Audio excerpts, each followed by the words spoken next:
respected esteemed leader, Admiral Bharat, the leadership team which is there on the front line, the different practitioners, and the young leaders who are going to lead the futures. Ladies and gentlemen, very, very good afternoon to all of you. I thank MRC and in particular Commander Das for giving us this opportunity to work for 2 days, having a different kind of knowledge sharing onto the domain. So with this point, basically, I'm from the industry and the maritime stuffs is not new to us, but we were only involved in the defense and security and stuffs like that as far as the ocean interaction is concerned. Now, if you look the vision of Government of India, the vision 2047, blue economy is identified as one of the biggest economy in the future. And there are two domain awareness on which we are working. One is the under domain awareness, and another is the space.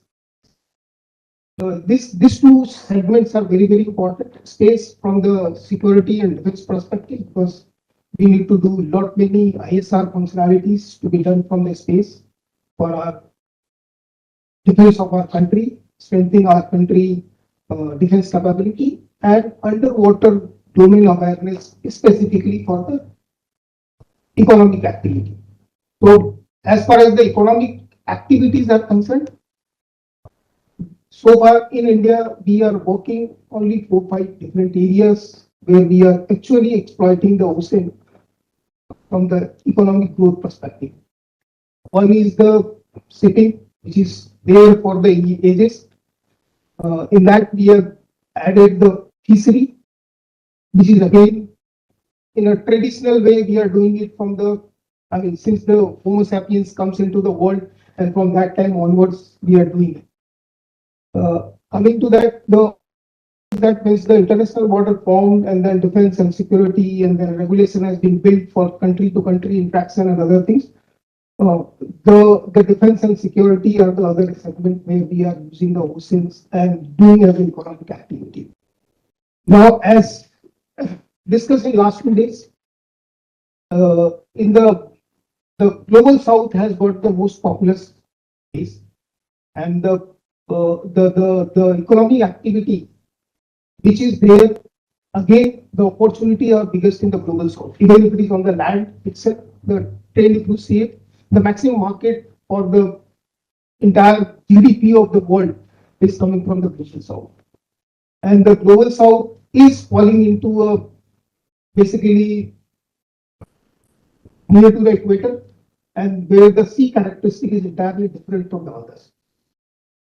And if you see the coastal lines which India has, it has got a huge coastal line, although many countries has got, but the length of that coastal line is not that much. So to sustain the economic growth, that's why the Government of India has come up with the missions. The very first statement in the Vision 2047 says global leadership in the ocean development, and that is the sustainable development. It says not many things about this. I'm just reiterating all these points because why, as an industry, we are interested into it, right? So, and then the strategy of this global leadership is based on the technology, like marine science, coupled with the AI/ML, autonomous system, and biotechnology. These are the 4 technology pillars which has been identified to make this vision 2, and the aim is to have a exclusive growth of the entire population, including the sustainable environmental protections and then stuff like ESG. So these are the things which are basically coupled with the Vision 2047 when they talk about the blue economy.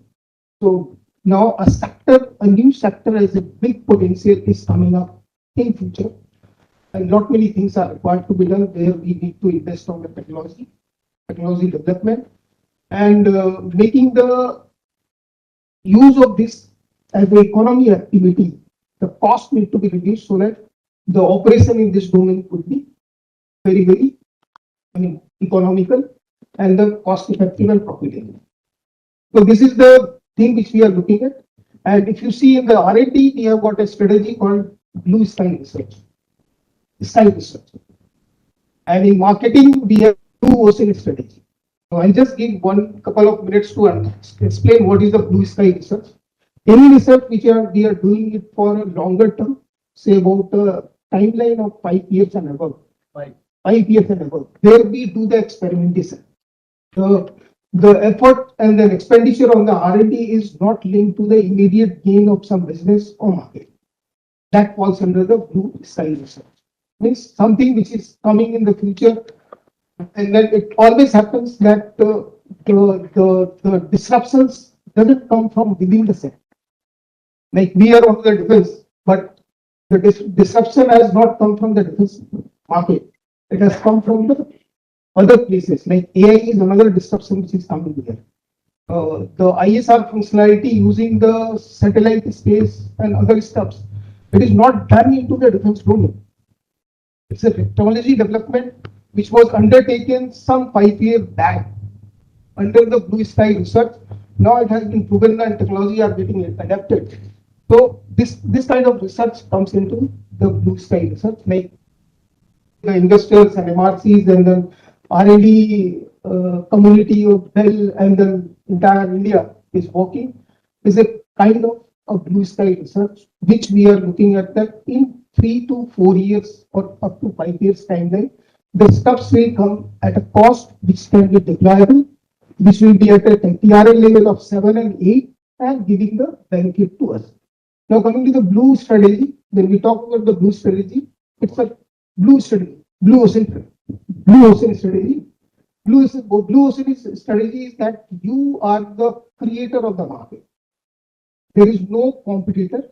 You are the king because you have invested into the Blue Sky Research, come up with the product and services, and there is no competitor, and you are the king defining the rule. On the contrary, there is a red ocean strategy where there is a lot of competitions. One product and services are limited. You are fighting for those through competitive bidding. You are trying to reduce the cost by making some cost cutting measure which is transactional in nature. So that blue ocean strategy is related to the marketing, and we as Bharat Electronics looking this the intersection of blue economy, Blue Sky Research, and blue strategy. That is where this particular area and domain fits in our strategies, and that's why we are working on to it. And to achieve our objective in this domain, we are open to collaborate with industry, academia, startups, and stuff like that. And being the government, the moment government mandates some vision, that visions basically as a part of commitment come to us also, because we are also governed by the corporate governance, which needs to get into the, as a mechanism into the government's thought process and vision to make this enable. So we have got a clear-cut directions from our ministries to work on this kind of problem. So, and then we don't look the private players and startups as our competitor. We are looking them as a collaboration. Yes, it's a true. At certain place we may be competitor, we're competing to each other, but there are not many space where there is a common agenda of growth where we need to collaborate. So we are working on a strategy where it's not a competition, it's a co-optition.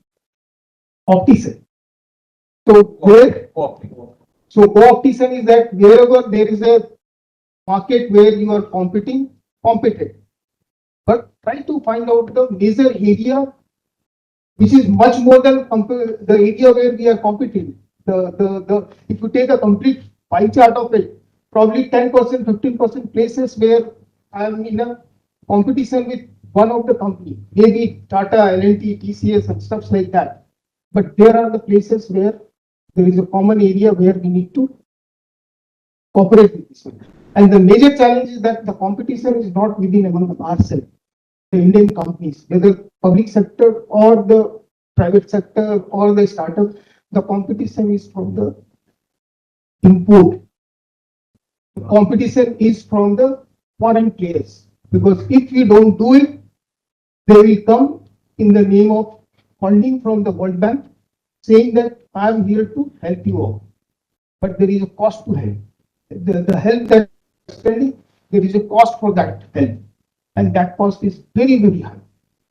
Very, very high. You cannot just imagine and then put a matrix to that, what they are going to take out of you, right? And they are also, even in the maritime domain and then underwater domain awareness, they know that the ocean has got the treasures. And this is what they are doing into all African countries. In African countries, not into the water, on their land. The rich source of mineral which is there in the south of Africa, African countries, whether it's the countries on the north side or the south side or Central America, all the people who are there into mining of this are the citizens. The way they do with us till 1947 for 200 years, they are still doing there. And then all profit they are taking it. And those people from the Africa, the local people, are still into a kind of conditions which we never imagined. So same thing is applicable for the underwater also. So if you don't prepare ourselves to do all kind of exploration by ourselves, probably we are going to give them on platter where they will do all kind of excavations, explorations, and take the major profit out of it, and we'll be left with only to stop them. No, issues for us. Right. So that is the thing that I want to convey. And from the industry to all startups and to all research, we are there with you.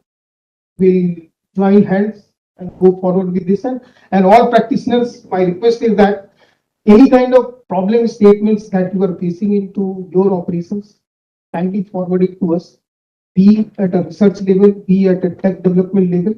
We'll try to address them and give you the services which will be much better than what a foreign OEM product will be.